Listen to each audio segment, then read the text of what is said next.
Welcome, everyone. Thank you for coming to Intro to Script Writing. My name is Jen Brown. I use she, her pronouns. If you have not dropped your name, your pronouns, and where you're from into the chat, please go ahead and do so. So something that we are doing a little differently, Renew style now, is I took a training with actually a few other folks from Renew that talked about interactive slide decks. That wasn't the only part of it. It actually was an anti-oppression training from Aorta. So if you're looking to work on any of your facilitation skills, I highly, highly, highly recommend you head on over to the Aorta website, Aorta like the heart. I believe it's Aorta Co-op. I will drop it in a bit, and sign up for any of their programs. The reason I say this is because I am currently dropping the slide deck in the chat. Please don't delete anything, but you will see there'll be times when you're being asked to, participate on the slide deck. You all should have editing access on this. Everybody with this link has editing access. So I am actually hoping nobody accidentally clicks delete. This is my first time really digging into this, and we are going to get started and make this magic happen. So we are Renew US. Renew US really focuses on state level progressive politics and races. We are building organizers that are running campaigns, either advocacy focused or issue based or electoral.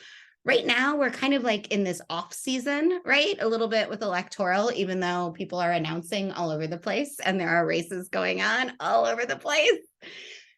I think we need both, right? And that's what Renew believes. We need advocacy. We need organizers that are focused only on issue-based work in order to build strong electoral campaigns so we truly have co-governance. And that's what Renew is working on. So that's kind of the overarching thing we're going to focus on today. How do we take scripts and what we know about scripts, use what we have to run our races now, whether that be electoral campaigns or advocacy-based campaigns, and then level them up to be more relationship building. So our agenda today, got a little bit of introductions that's been going on in the chat. Again, if you haven't dropped your name, your pronouns, where you're from, please do so. Welcome. I just did this. And the reflection is where we're actually going to go right now. I would love for you to take a little bit of time on slides 3 through 5. Pick any slide. Click on one of these text boxes. You can just click right into it in the deck. And think about what is something you want to learn today. Feel free to go ahead and drop what you want to learn today into one of those text boxes. So yes, I am asking you to alter the slide deck. Think about what you want to take away from today. You signed up, it's the middle of the day. Some of you are working. Some of you are listening while you're working. What do you want to take out of it? Why are you here? And so grab a slide 3 through 5, any of them, pick a box, and really reflect on what you're doing here today. I know we've got a couple things in the chat. If you just joined us, I redropped the slide deck. We've got Nina, who's listening in today and happy to be here. Nina is they are actually our community and coaching manager with Renew. So excited to see Nina as always. We've got Kiara from DC, who's going to be a mega influencer in the political field. Diamond, I love the spelling of your name, from Charlotte, North Carolina, represent. Winston-Salem here, along with Tara. Alexis from Rhode Island. Esther, we had a lot of North Carolinians here. I dig it. I see people already populating things in the deck. We're going to take just a few more minutes to do this, and you will continue to have access on this. I find that when we're digging into classes or going to programming, I've been to my fair share. And I think the biggest thing that is missing often is this sort of reflective tissue that happens of like, why are you here? I know why I'm here. Scripts are super important. And spoiler alert, scripts are part of comms that get adapted to field. So my comms junkies here or my field junkies here, hand in hand, right? That interlock that we've got. So what I'm going to do, actually, while people are just filling out, I'm going to very briefly go into our group agreements, and then we're going to pop back on that reflection slide to see what folks are really digging into, and maybe it's something you are too. So group agreements, pretty consistent throughout all of the work we do with Renew. First and foremost, stay on mute unless you're actively talking. This is not a class where you are going to sit and listen to me talk the whole time. It's also not a class that I'm going to ask you to come off mute all the time. You're going to kind of decide how you're connecting with the material. When you're not speaking, though, definitely stay on mute so we can maintain that background noise. I don't know about anyone else. I get overstimulated real quick.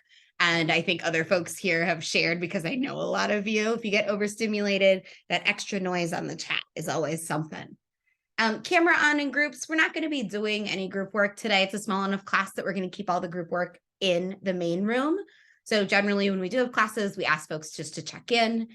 Use the chat. You're already starting to do that. A great way to do that, if you have a question, feel free to drop question and then the question in the chat. If you drop it in all caps, I'll be able to see it really easily. And then that way I can pull it out. And if I do miss it, don't be afraid to bump me or say, hey, Jen, did you see this question? Because it's a really good one. Stack is a progressive way that we use to get in line, so to speak, to speak. If you want to come off mute and you're like me and you're nervous about speaking over someone or interrupting someone, anything like that, feel free to drop the word stack, S-T-A-C-K, in the chat, and then I'll see that you want to come off mute. And then that way you don't have to worry if you just pop off mute and you're worried about, I'm always worried about interrupting someone. So I set things up for my neurologically diverse brain, hoping other folks appreciate it. Step up, step back. We're all pretty familiar with this. I think if you're in the progressive world, if you talk a lot, then feel free to take a step back and let other people chime in first. If you are nervous about chiming in, maybe let this be an opportunity with a small group and a topic that I think we're all trying to find the secret sauce with, right? And feel free to ask questions or chime in. With Renew, impact is heavier than intent. This means, like, even if you have the best of intentions, sometimes our words can impact someone in a hurtful way. So if that does happen, feel free to tap me. If you see anything, if I tap anyone today and say, hey, I know you meant well with this, and the impact might have been a bit harmful, let's think about it. It's just a way that we all keep each other in the best community, because in the end, we're not fighting one another. We are working together to fight the elite few who are trying to keep us in our place to not have the human rights that we deserve. So we need to work on not infighting and focusing our energy elsewhere. And then finally, pronouns. This is why I ask everyone to share pronouns. Please, pronouns are pronouns are pronouns. They are not preferred pronouns. So if you have pronouns and you would like to use them in your name, you can change your Zoom name by going up into the upper right-hand corner, click on those three little dots, click rename, and like I have she, her, my pronouns in my name, you're welcome to do that. And then that way we all are on the same page and we all know where everyone is coming from. So now that I've given folks some time to fill that out, I am going to head on back. And the fun thing about this is I have to go one place and then unlock another. So here we go. Some things that folks want to learn from today. Deep listening and the art of incorporating the issues mentioned in the script on spot. Absolutely. How to write a script and make it my own. Oh, I love customization. I think we need the boundaries to be able to customize from there, and making scripts your own, chef's kiss. Tips for writing a solid deep canvassing script. This is happening not just today. Keep on the lookout for aspects of deep canvassing coming into our classes. We're going to work on like a slow build to understand all aspects of it. And People's Action has an amazing deep canvas deep dive. How to use scripts, comms, messaging to build relationships, coalitions, and build a movement that continues outside the election cycle. Absolutely. Love learning anything that can improve my ability to organize my rural community. Yes, looking to level up my skills, 100%. Rock the 2024 election for my congresswoman, absolutely. And then finally, thinking to learn how electoral work can be more relational and thinking about building out a basic organizer toolbox. Yes, 100%. I am super pumped about this today. We're going to start in true Renew fashion before digging in. What are you fighting for? What are you fighting for? Feel free, write it in the chat. Don't send it yet. We're going to wait to send it until we are all ready to send. And while folks are writing in the chat what they're fighting for, I want to very briefly talk a little bit about what I'm fighting for. So those of you that know me, I'm a housing justice organizer beyond all things. I really believe that housing is a human right.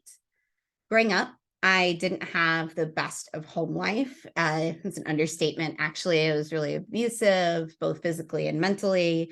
And one night, and I'll give a brief trigger warning, I'm going to talk briefly about some abuse. Giving folks a moment if they want to turn off their mics or walk away from the computer. I'll flag and like wave my hands when I'm done. And I'm going to get started. My dad actually came home drunk from a work event and he choked my mom. And in the process, I jumped on his back as a 7th grader to take him off my mom. And he kind of whipped me off and kicked me in the ribs and broke 2 of my ribs. And he was arrested that night. My mom didn't actually want to have him arrested. She was afraid of what would happen. And I begged her. I had a math test the next day. And I remember saying, I can't miss any more school. I don't want to miss any more school. I have a math test. Math is like the only thing that I'm doing well in right now. So let me please go take my math test, because math never changes, right? Like it's okay if you miss things, if you understand the concepts. If you miss like English, you're missing some key concepts that aren't readily understood. Math follows rules. And so I begged my mom over and over. I'm like, please, please, please call the police. She called, they took him away. He bailed himself out that night with a debit card, was back in our driveway, breaking light bulbs in the driveway and threatening us that entire night. And I was begging my mom that we just need to leave. Like we could move to an apartment, we could go to a shelter, we could go anywhere. And my mom wouldn't leave. As a kid, I was really upset, clearly. I was really mad. I was like, I don't understand why she won't leave. Like, what is wrong with her? Why can't she just leave? That summer, we actually went through a trial because that was the time of the O.J. Simpson case, and the state of Wisconsin actually pressed charges against my dad. So we avoided a subpoena the entire summer by living in a hotel the whole summer. And every night I asked my mom, why can't we just leave him? Why can't we just find another place? Never would. Said we can't. Fast forward to Jen as an adult. My mom didn't have a high school diploma. My mom didn't have a job. My mom didn't have any work history. My mom worked at Kmart when she was in high school, got married when she was 18, and had me when she was 22. She hadn't worked since then. So there was no way for her to apply for an apartment and get it because she had no income. Nothing she had was just hers. It was all with my dad. That to me is ridiculous. Housing isn't a commodified thing that, oh, if you check all the boxes and have worked enough, you deserve safe housing. Housing is something you need before you need anything else. How are you going to get a job if you don't have a safe place to call home? How are you going to organize if you don't have a safe place to call home? And that is what I'm fighting for. I am fighting for enough people to understand that what we need to do is switch the ratio. We, as the people, the working class, need to be in charge. We elect people, and they should speak for us, not for themselves in their own pocketbooks.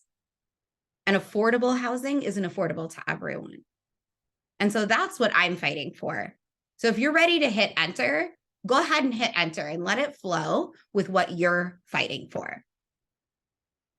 You're welcome, Lisa. That's taken me a long time. So feel free to drop in the chat things that y'all are fighting for.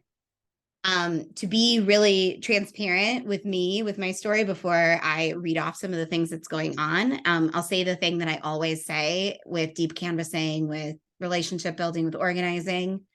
You have to share from scars and not from wounds. So that was a wound of mine for a very long time. I've never shared it in as much detail as I do in recent months, even because it's become a scar. And because it's become something that's really made me realize, oh, this is why I do what I do. I get it. And it is what it is. Things need to heal before you can share it. So some things that y'all are fighting for, bringing more people who stray from the norm to the top. Yes. Fighting for more power for the working class and poor people. Absolutely, Tara. Voting rights for disenfranchised and marginalized communities. Yes. Building a coalition of consistent voters, housing and access to all healthcare, especially mental health care. Healthcare is a human right, right? None of this stuff should be commodified. These are all real things that people need to exist. Always been important, particularly in my chunk of the Rust Belt. I'm actively fighting against fascism and the survival for myself and my friends. Yes. Working class folks who deserve livable wages and to be treated with dignity and respect. Absolutely. And absolutely, y'all. I feel like you have to, it goes both ways, right? Got to trust each other to build trust with everyone. So now, when have y'all used scripts in organizing?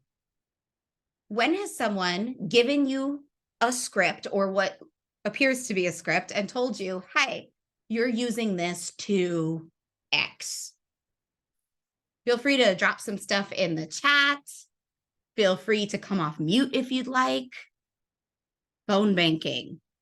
And with that phone bank, was it for, so with all of your answers, like, is it for getting people to sign up for something? Is it to test their interest in something? Like, what was the purpose of the script as well? Phone banking, texting. I'll come off mute. Yeah, come off mute. I just did phone banking recently for the Virginia special election with Jennifer McClellan, the first Black woman to represent Virginia in Congress. She's really well known in her district. So we use a script just to let people know that like February 21st was actually the day to vote, because a few weeks before there was a special firehouse primary. So lots of Virginians were like, okay, we just voted. I didn't realize we had to vote again. So we were calling just to remind them that early voting was going on. And then the actual day to vote was February 21st. Thank you for sharing that. Some other things that came up in the chat: voter registration, get out the vote, electoral issues, petition signups, events, phone banking, just volunteering with Planned Parenthood. So scripts generally have a purpose. Scripts have a lot of pieces to them. And let's, by a show of hands or maybe some thumbs up emojis, how many of you have worked with what you might deem bad scripts or difficult to work with scripts? I know I have, for sure. So what we're going to start with is breaking down the pieces of scripts and why each of those pieces exist. I feel like most of you already know the next little bit that we're going to talk about, but I do want to dive into it in case folks need it. So why do we use scripts and not just conversations? As someone who truly believes in deep canvassing, I acknowledge deep canvassing needs a script. And here are just a few reasons why. Yeah, good comms. You know, I will say that until I turn blue in the face. A little bit of, I don't know, research, because some of you are probably data brains. For every 12 voters you talk to, one will go to vote in traditional get out the vote canvassing. So if we think about that 12 to 1, it actually pushes people to action, just the act of talking to someone. So that's not all of the juicy goodness that goes into deep canvassing that we'll talk about. Just the act of having a conversation will get someone to do something that they maybe didn't do or wouldn't do. These conversations are making magic happen. So the other things, the last three, I should say, are probably the three that I think are incredibly important and exactly what you're talking about with good comms. People that want to get involved, you don't want to just send them out saying whatever they want at the doors for a couple reasons. Like, yeah, we can all have this conversation about comms. When is the last time one of you said, oh, I'm going to go do this thing? And then maybe someone was like, oh, just do it in any way you want to. How many of you actually did the thing with all of that uncertainty and all of that wondering of like, am I going to do it right? What happens if this happens? What happens if something else happens? People need a framework to be involved. If we are going to open our movement up to all of the people that we need in this, we need to offer these touch points that volunteers, that new people getting involved, that new leaders are going to be able to hold on to until they find their own voice and their own self-interest. So these touch points remove some of that anxiety on the volunteer and organizer side, because then they know they're staying on messaging. So those of you that are like, can't have field without comms, comms here, hard to agree, good comms, absolutely. If you are not staying on a consistent message, what's going to end up happening is, Alexis is over here saying one thing, Tara's over here saying something, I'm saying something over here.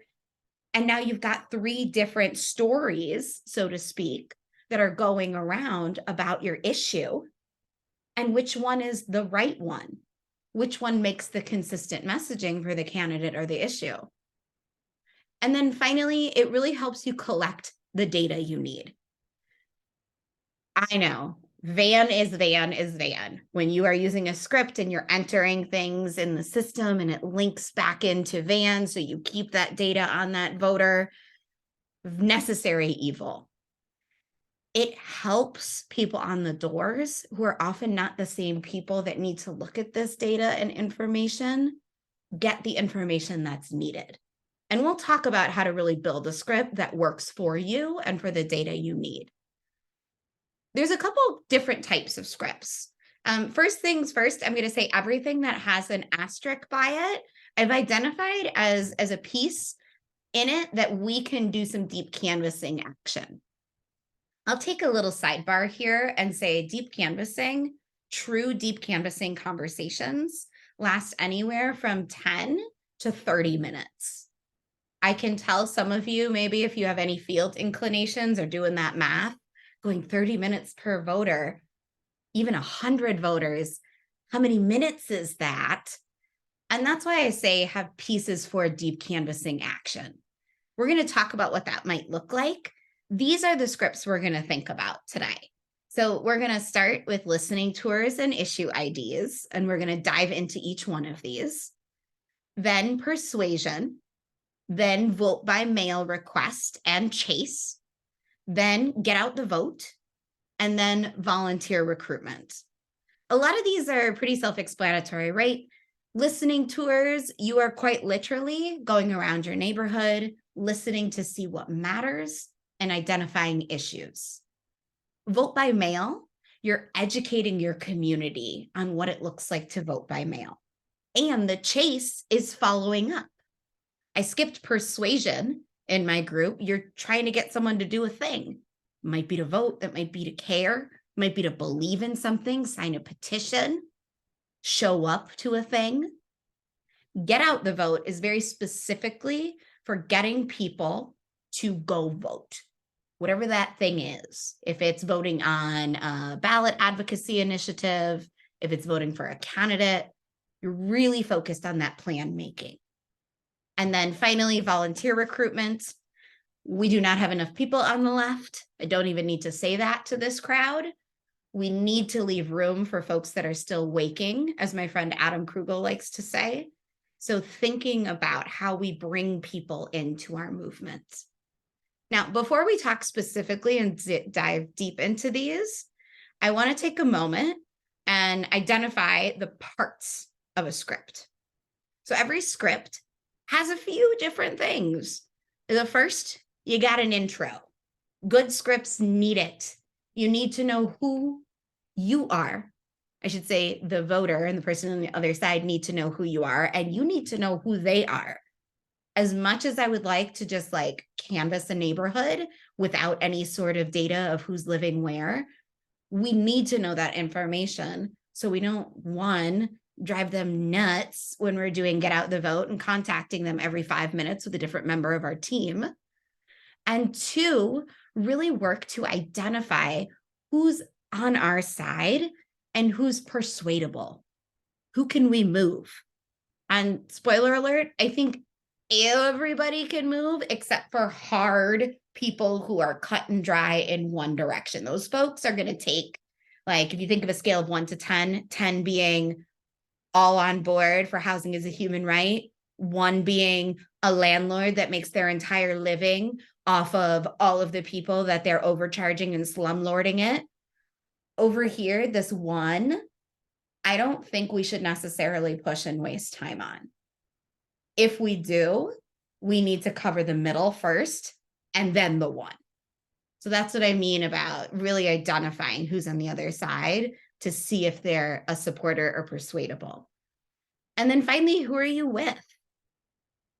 Who are you canvassing with? People like to know, even if they don't know your organization, they want that sort of, oh, this person isn't just a random individual scamming me and pretending to sign me up for something. This is a real human that is at my door asking me real questions. It's small talk and building trust. This piece of small talk and building trust is the part of the deep canvassing in that we'll talk about. A lot of scripts dive right in. Hello, my name is Jen Brown. I'm here with the Democratic Party of North Carolina, and I'm here to get your support today for Cheri Beasley because she would be the best person that we could elect. Are you Tara Rose? Great, Tara Rose. Let's continue. We've all done that kind of transactional canvassing. Intros give you that opportunity to connect to the person on the other side. Another thing that every script has is an ask. What are you doing there? You're asking to do a thing. You're asking to give an opinion. You're asking for support. If your script doesn't have an ask, then you were better off making a piece of lit and dropping it off at their door. And an ask is a real question, right? It's not just like, hey, I'm sure you do support Cheri Beasley, so let's continue. No, it's like, do you? What do you care about? It has a question mark at the end, which means you got to listen for the answer. Last part that every script has, what's missing? We had the intro, we have the ask. What else do things have? What else do scripts have? Call to action. I think that moves a little bit into the ask. What else does the script need? Asking them what they're concerned about. Maybe. I'm going really basic here, y'all. I want to tell you something that you need to remember with every script that is the most basic thing ever. A thank you. I don't care if you're talking to someone that doesn't like you. I don't care if you're talking to someone that has a let's go Brandon flag and you decide to continue to knock the door and have that conversation. Thanking people for their time and remembering people's humanity. Those are the 3 core things that every script has. The stuff that you're adding, like call to action, asking them what they're concerned about, things like that. That's all the beautiful toppings and the foundation that's going in. If you don't have an intro, an ask, and a thank you, your script is already dead in the water. And it's funny I say that, and it's y'all are probably like, this is obvious, Jen. Obvious things are obvious. And I've personally canvassed with things that don't say thank you at the end of it, and people don't do it unless you tell them to. I've canvassed with things that rush through the intro and just go right into asking someone something and not getting to know or establishing a rapport. If any of you know Spencer, our director of partnerships, he talks about sometimes, very rarely he'll talk about this, a time he was canvassing apartment buildings for Bernie. And he went to the door, gave the spiel. They smiled, they nodded. They were like, yeah, of course we're supporters. This sounds great. Closed the door. And because apartment walls are thin, as an apartment dweller, I can attest to this. He heard them say, I don't even know what he was talking about. He heard them say, seems nice, but what was he talking about? And moments like that, as funny as I like to giggle a little bit about the transactional nature of some scripts, that's what hurts us. Not having that relational connection where you're developing the trust. So before we start writing and before we dig in, you got to ask yourself some questions.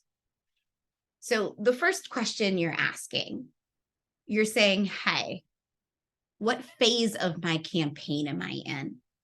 And if these terms are new to you, then don't worry.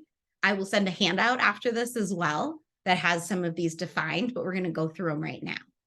So are you discovering information? Have you maybe not launched yet? You're just kind of listening in your neighborhood. Have you launched your campaign and you can say, hey, Alexis is running for city council. She's really excited to see what you care about. Is it early identification where you're looking to see who maybe is already a supporter that maybe you can agitate or poke a little bit to be a volunteer? Or are you in persuasion? Are you full on asking people hey, do you support my candidate? And what might make you support my candidate? Are you in get out the vote? So really identifying your phase helps you identify your goal. If you have a script and you don't know what the goal is, then again, dead in the water, because then the script has that hollowness to it, that emptiness. What are we going to do with this information? What are we going to do with this information? If they can't identify what folks are going to do with the information, and I say they as in folks that are writing scripts, or why we're doing this, that's going to leave those volunteers also feeling like they're not really doing something part of something bigger, which is going to hurt your training. You're also thinking about your time frame. So scripts are iterative, meaning you're going to change them the more you learn. You're constantly doing a little bit of edit, push out, look at information, edit, push out, look at information. So you're thinking about, okay, well, we're going to try this script for 2 weeks, look at what we're getting, and then recalibrate. And then finally, what data do you need collected? Now, data we're going to talk about in the sense of lining up some script questions. We're going to do very briefly script questions with what you're looking to put into VAN. For those of you, I'm not going to go into VAN in this training. For those of you that would like access to our demo VAN account, I dropped my email into the chat. We have a sandbox VAN account. So when I'm talking about scripts and data going into VAN or cutting turf, if you're like, Jen, I don't know how to do this, shoot me a message. I'm going to give you access to our demo account as well as our VAN training videos. So I will say those training videos, don't sit down and consume them as a full meal. They're snacks, because otherwise you're sitting there with 6 hours of VAN content in front of you, and what will boil up inside your soul is in hatred to VAN. So just shoot me an email and I'll get you added, because we all want it to be easy for volunteers to collect data. And in order for it to be easy for folks to collect data, we need to understand how to collect the data. So what I'm going to do right now, we are time for scripts. And what I'm going to do is I'm going to drop a document into the chat. What we're going to do is review the document together and then we're going to work on it all together. So first things first, let me drop this document. We do absolutely have a sandbox for PDI. If you would like to be added to that, please also shoot me a message. And for those of you that are unsure about what PDI is, it is used primarily in California, also in Rhode Island. It's a van alternative. So it is not like a different flavor of van, like you've got Vote Builder and Target Smart and things like that. That's all still van. And then you've got PDI, which is completely different. And so that, if you're interested, feel free, pop them on over here. And right now, take a few minutes to review this document. I'm going to turn off the recording so we can have a conversation about it. And we're all going to work on it together. So let me stop recording. So Esther's question, Jen, I recently heard we should not be thanking, but rather appreciate them for willing to take action because they are not doing us a favor, but joining the movement for our collective good. My take. I have a take. I have 100% take. You know, I got a take. I want to ask folks, what are your takes first? Thanking versus appreciate them for joining or appreciate them for taking action. What do you think? Is it okay if I just jump in? Mm-hmm. Yeah.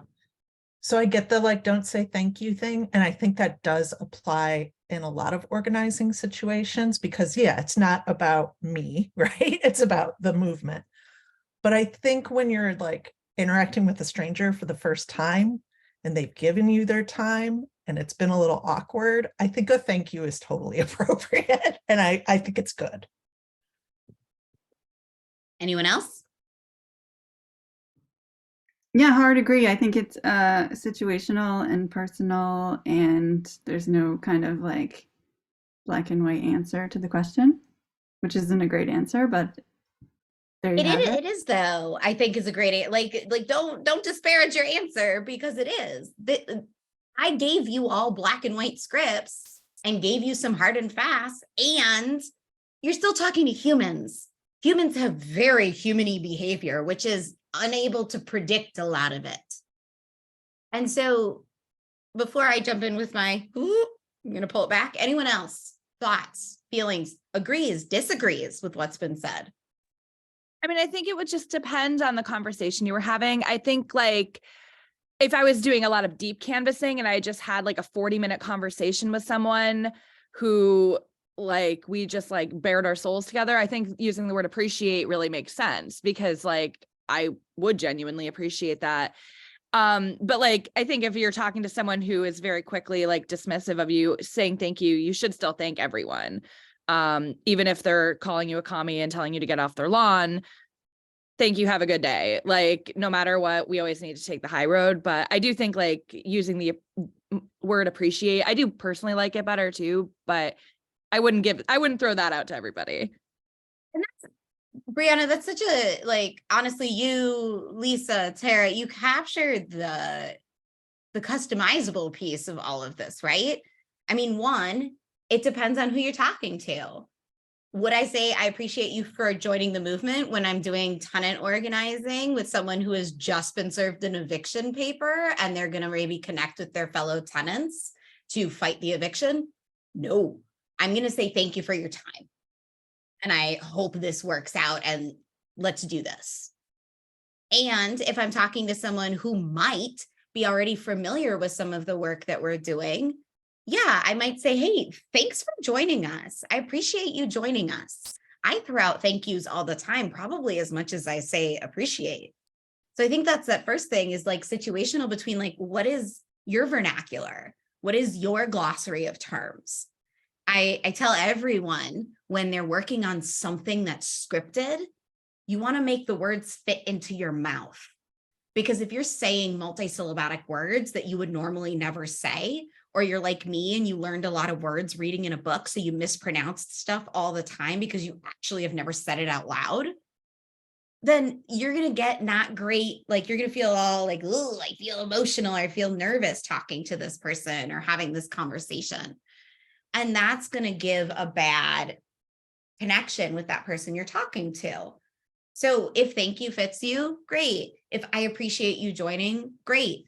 Collectively, Esther, like my full take on that, I think when we are talking to new people in our movement, I think saying thank you is perfectly fine, because I might not have time to explain what is a movement, what's going on, what are they joining, what does joining a movement mean?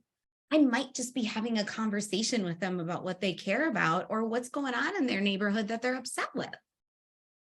And so situational, probably not the answer you're looking for, Esther. I'm sorry. It's so situational. It's so individual. And that's the importance of having these core scripts, having these really, really basic things that have the pieces that you can then make work for what you need. And I'll say it again, I think every single organizer that's interested in doing any kind of organizing, y'all need the basics. This material, like if you want to send this to anybody that wasn't here, please send it. We need more people taking initiative, and we need to be building more leaders. And in order to do that in a way that works, people need access to as much as they can. So like, rock with it. Awesome, Esther. Sorry, I didn't. I'm glad I confirmed your feelings too. I feel like because we've met, so I figured we felt the same. So, folks, what did folks like from the script? What do you want to change? What was helpful?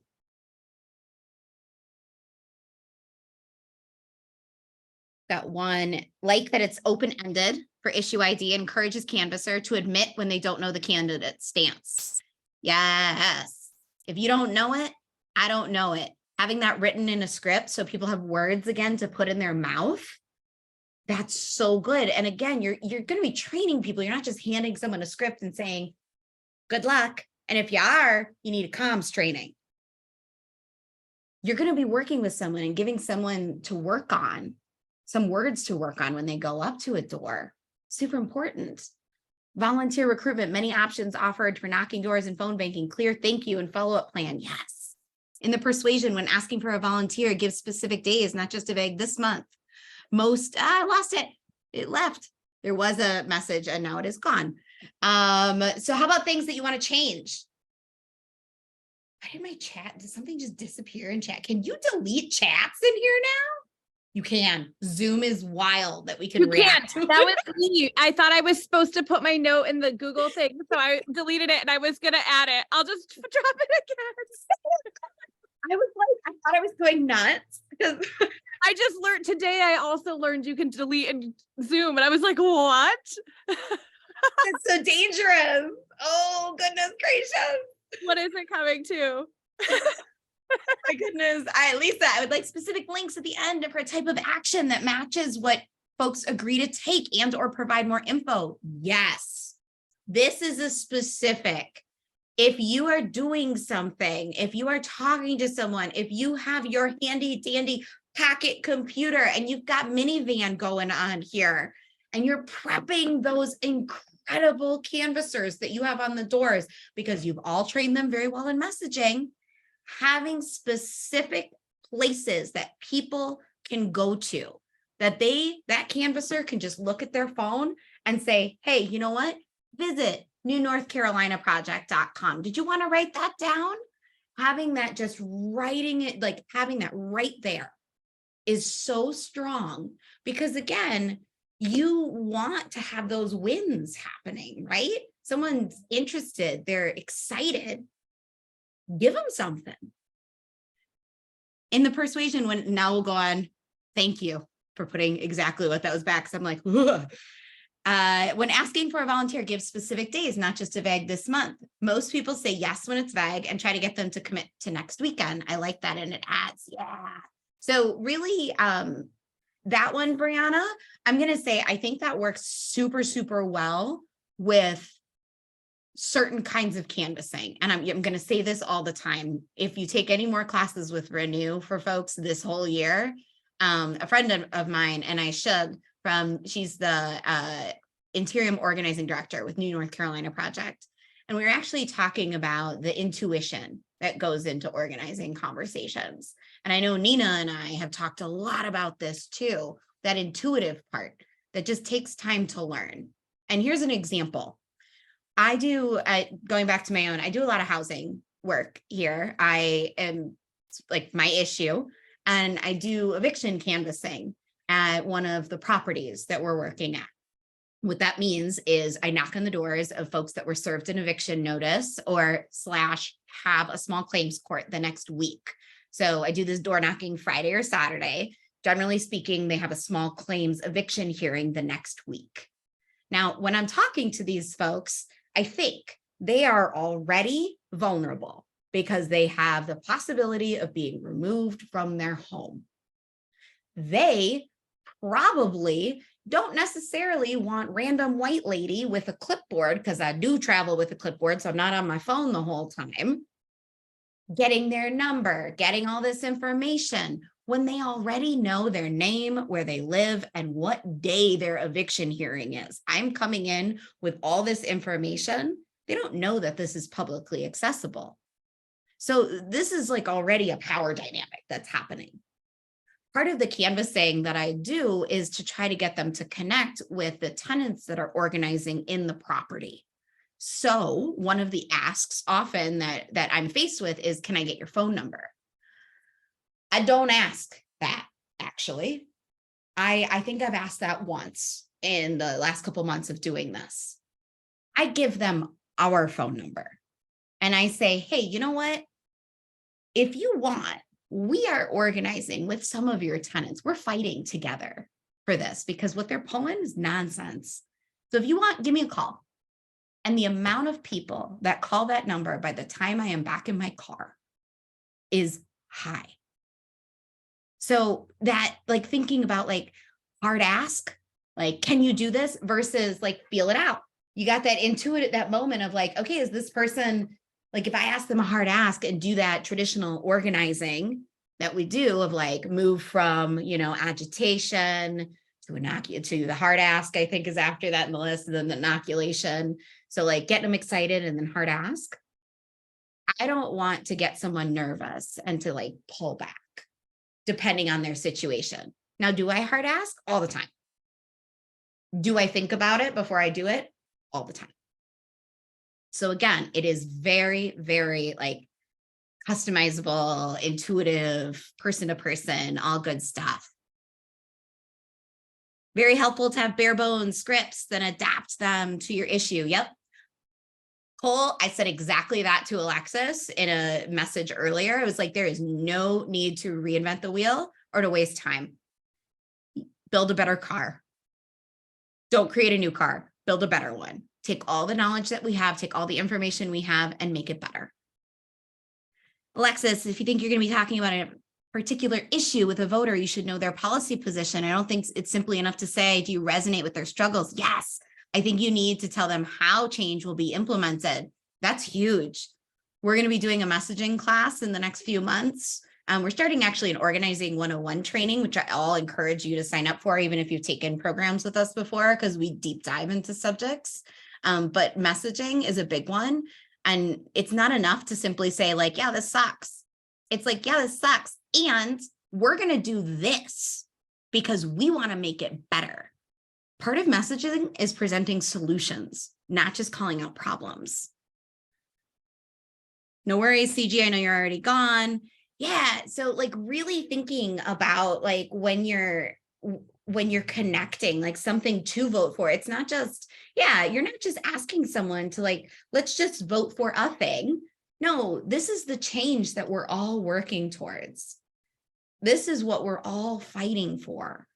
And so that's an important little customization and zinger that you need to toss in there. And I keep saying customization, and I mean it.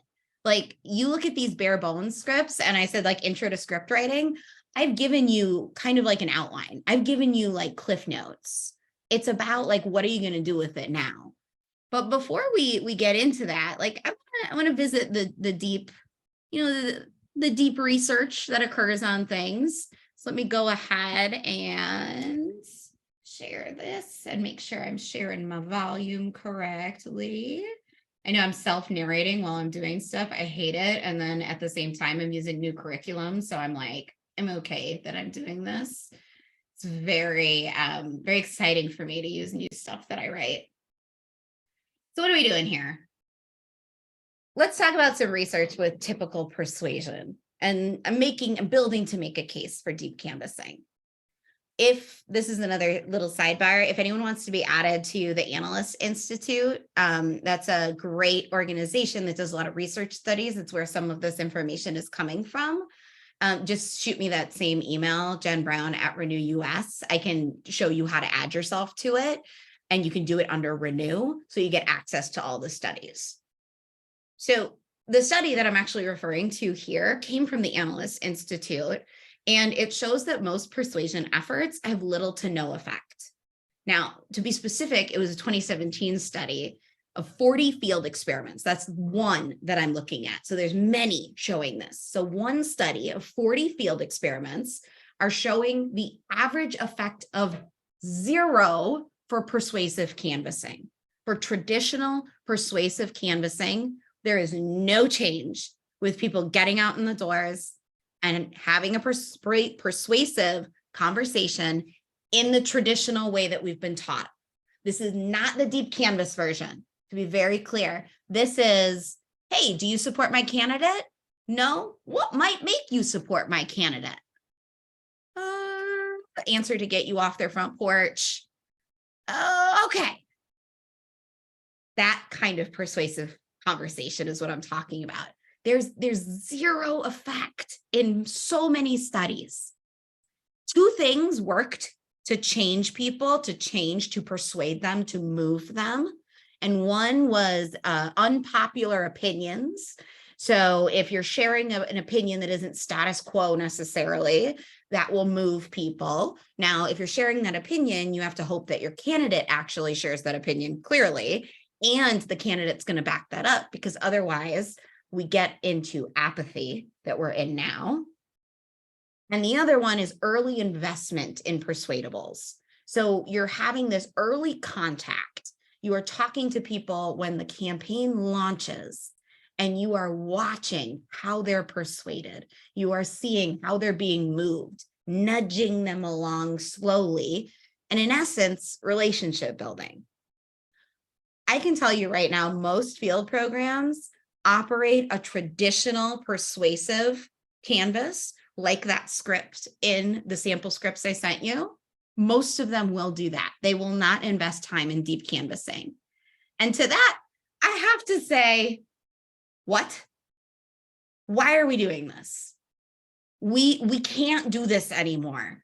We are treating voters like transactions. We are treating them like little tick marks at the end of the night. I teach with another org, and they said, we're moving everything back to win numbers. Like, how does this get you closer to your win number?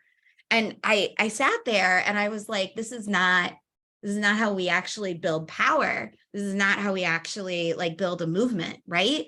So we need some heart. We need to deep canvas. So let's dip some toes into deep canvassing. So deep canvas conversations, the same kind of studies you can access with the Analyst Institute. And again, if you want access, shoot me an email, very easy.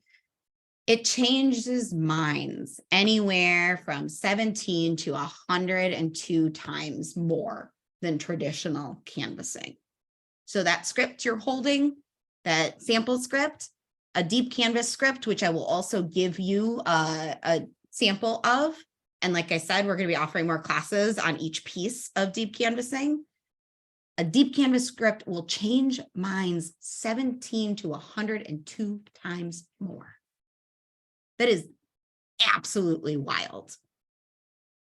Even when they do have an effect. So say your original persuasive script did have an effect. That effect will go away within 1 to 2 weeks. So 1 to 2 weeks after that conversation with that voter, that person has probably already forgotten about you. That story I told you about Spencer and Bernie and out there, and I'm saying, oh, it was a nice, very nice man. What was he talking about? That's already gone from that person long time ago. The effects of a deep canvas conversation have been found to last 5 months, 9 months, even potentially longer. Oftentimes, they've lasted as long as researchers were able to continue measuring. So for the length of the study, there's still effects from that conversation. And so some of you that have taken class with me right now, we're going to watch my favorite deep canvas clip because it really introduces deep canvassing and essence around it. So what I'm going to do right now is I'm going to go ahead and share this. And I want you to think of a few things while you're watching this clip. The first thing, I want you to think about what human connection is happening in the video that I'm about to show that you don't see in the scripts. So what is the human connection? The other one, what scares you? What excites you? Because real talk, deep canvassing can be really scary for people. We're talking about emotions. We're digging into stories. And we're going to see that right now. Please give me a thumbs up if you can hear once I hit start. We're talking to folks about marriage for gay and lesbian couples. Do you remember that being on the ballot in 2008? Okay. Prop 8. Yeah, and do you remember how you voted on it? We didn't vote. You didn't vote. Okay. What would you say is on the side for you that's holding you back from supporting it? I'm just trying to understand better. Basically, I kind of didn't want to get involved. I didn't want to make the wrong choice. Yeah, sure. You want to do the right thing. Now you're making me think about this. I happen to have a cousin who's lesbian that I love very much. And she's been with another woman for about 20 years. Oh, wow. That's a long time. So I don't have any prejudice towards that. What's your cousin's name? Her name is Jill. Jill. Okay. Yeah. So it seems like Jill would be real happy, right, if she could get married. They'd like to, especially they're going through financial troubles. Yeah, it's helpful. And I to be believe able this to- stuff, see, I get emotional about this. Yeah, me too. Yeah. Well, it seems like it's really hard decision. Well, when it comes to health issues and stuff, What? Just curious. Why does it, make you feel so emotional? What is because it? right now they can't do things for each other. Yeah. That's gotta be really hard. And I Sorry. see how much you love and care for them. And for a lot of folks, it's about protecting this sort of idea of man, woman, and things like that. But for us, it's about protecting each other. Yeah, you taught me tonight when you bring that stuff up, and I realized that about my cousins, as much as I love them and stuff. I don't know that I take it in internally as much. Yeah. That's like you're saying about voting. Why didn't I? And now, because it wasn't something that was really super personal to me. Sure. We're going to be voting on this again in the future. I mean, what do you think would be the right thing to I would vote? vote for gays to be able to legally get married. Totally gonna get married. And why does that feel right to you? Because I think if two people love each other, they love each other, as a couple. Yeah. And I respect that.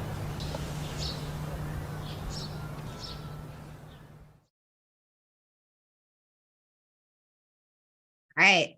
So very quickly, Jackson is the canvasser. Jackson uses they, them pronouns. Jackson was on the left in the white. Clint, hat.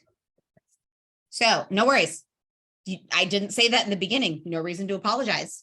Just wanted to identify it for our proceeding forward. So loves that Jackson asked the question and makes Clint say the answer. Did Jackson make Clint say the answer, or did Clint get to the answer? He got there. So what else is the human connection? Or what's the human connection there? What happened there?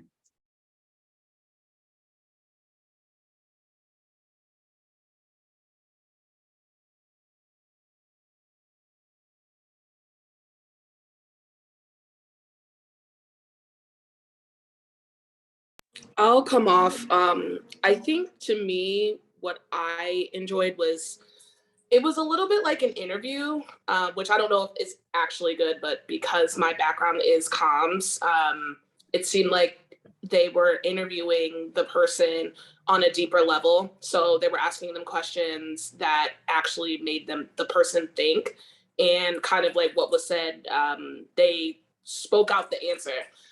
So you could kind of tell in real time when the guy was responding, he was like, oh, actually, my cousin is lesbian and she has a girlfriend, and the financial implications that come with, well, not implications, but like the financial benefits that come with being married. Like, as they were asking these questions, the guy was thinking about it in real time, which made him change his mind, which is something that I liked, because it's not, you're actually having when it comes to interviews, you actually have conversations with people. So it was a deeper level of conversation. Yes. Yes. And I want to show you. So Clint didn't realize that it actually did impact him until he thought about it. Right. And so this, and I'm going to go ahead and drop this. This will be in the takeaway document for everyone, is what a deep Canvas script looks like. So we're going to say intro. Hooray. There's lots of asks. So I'm not even going to pretend to start with this. The piece that we saw of the video was this. And this is going to be the class that's coming up in March. I haven't put it on the calendar yet, so don't worry if you haven't seen it, but it's going to be all about the cone of curiosity. And Kiara, what you were rightly noticing were these dig-in questions. And Lisa, what you saw that didn't realize it impacted him until he thought about it, having that hint of a story that came in. You got to be listening. That's that human part of it. You need to be listening. Jackson started asking questions. Sounds like, what's her name? How does that make you feel? Think about something that affects you and your family and your loved ones when it comes to this political system we're living in. Maybe it's housing. What if a stranger comes up to your front door, has a conversation with you, gets out that story of what you care about, and then asks you, how did it feel? Why do you think it felt like that? That is like vulnerability city. That is like bearing your soul. Man, if someone in Trader Joe's asks me what I'm doing for the weekends, I respond with like, what do you want to know? Like, I get such an attitude. And you think about something like this and how long this script is compared to the sample scripts. It's a lot more human. It's a lot more connective tissue.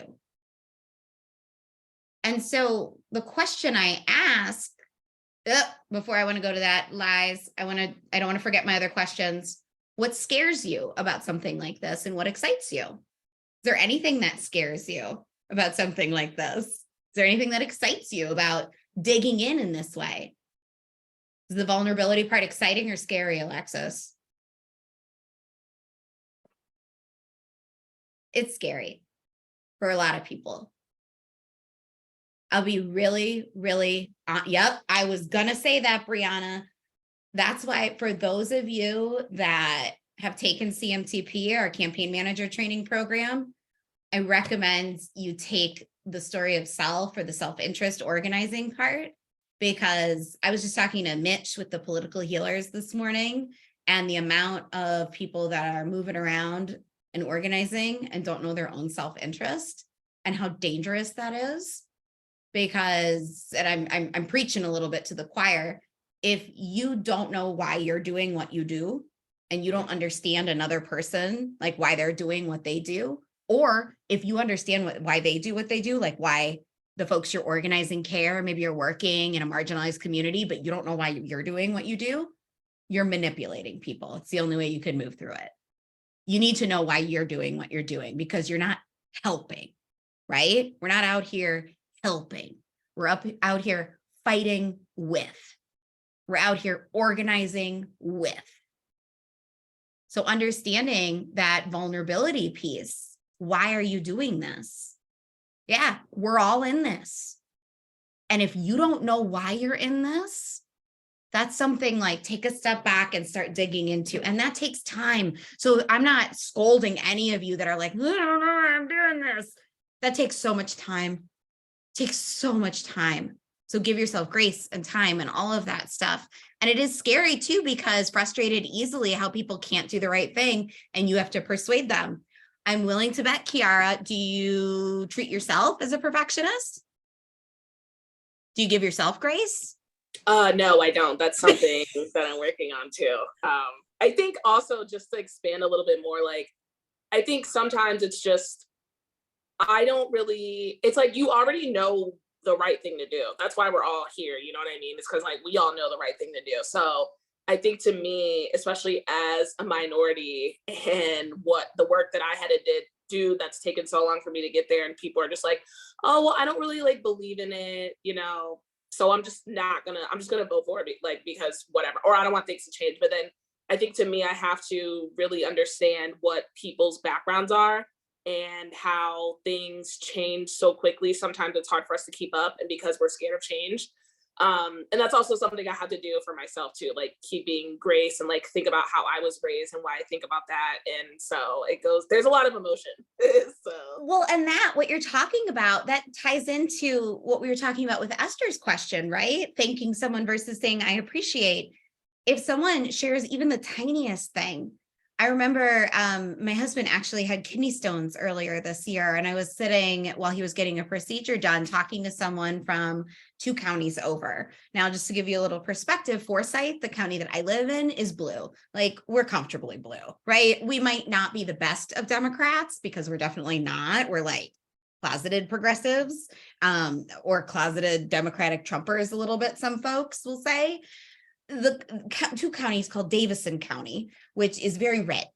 And so we're talking, and her fiance is also getting something, and Fox News is on in the background, and we're like having this conversation. She's definitely watching it, and they're like shooting smoke up 45's butt and all good things. And we get to the conversation, and we both start talking about healthcare.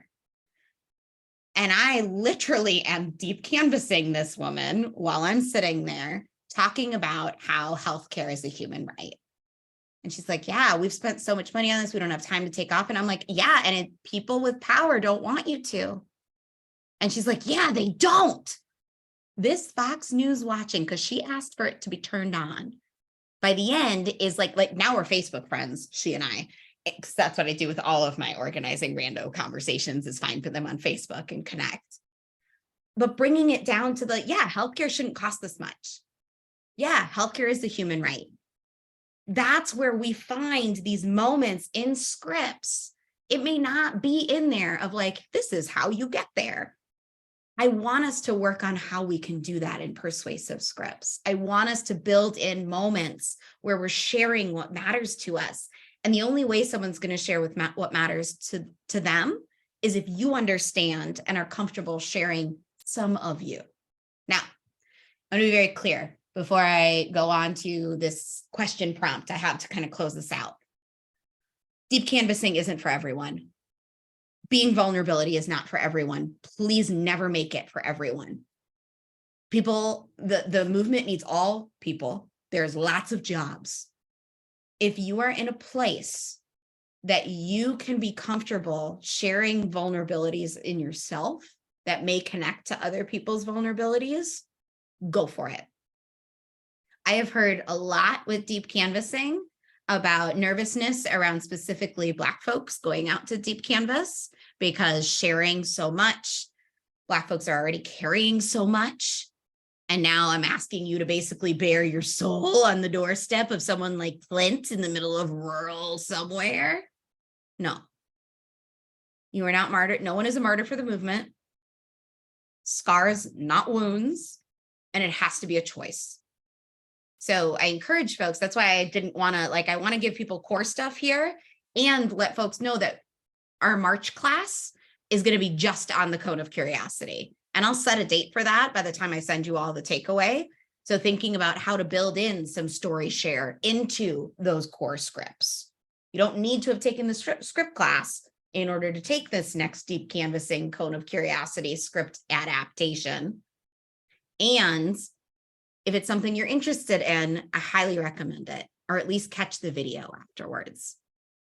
But again, do not force anyone to do this. This has to be a choice, because if you force someone to be vulnerable on someone's front porch, you are just as bad as folks in capitalism that are making money off of other people, because you are asking them to do a thing to benefit your self-interest.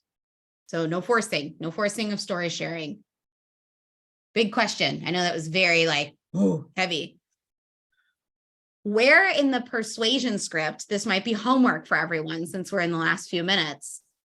Think about it. This is a good place to start. In the persuasion script specifically, where can you begin to build in open-ended questions that lead to sharing stories? So if this is something you're interested in, it's a great homework question.